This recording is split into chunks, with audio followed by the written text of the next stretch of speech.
Tightrope is an interesting one. The whole EP for me, all of Vulnerabilia, is sort of about breaking down my mental health over the course of 2018, looking at these habits that are toxic or unhealthy, and I wrote that song specifically the day after a panic attack.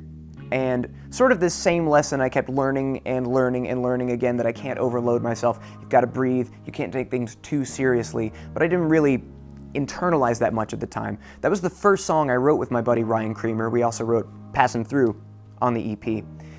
And I remember coming in, not knowing what to write about, and just thinking like, man, I don't even really want to be here.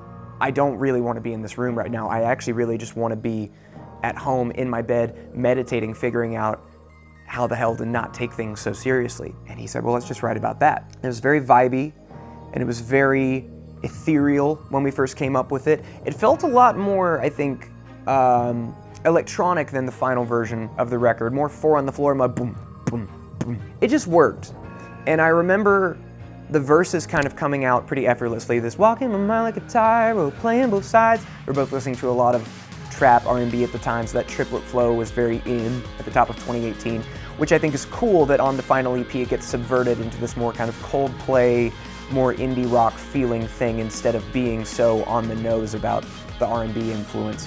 But that chorus we didn't come up with until the next day when we came back to it. There was just an open space there. We're like, what do we do with this? I don't know. We come back and it just happened. I don't want to run from what feels right, whoa. And it just felt very Phil Collins to us in the best way, very like emotive, evocative without really doing much. And the guitar line in it that I would say is the hook of the song didn't really fall into place for months and months after the song existed. There was just an open space there, and I would play the song with my band, and every time we'd play the song live, it got iterated a little bit differently until my guitar player at the time finally landed on what became the guitar line. So full credit to Brian Fuente, he came up with the guitar line that's on Tightrope.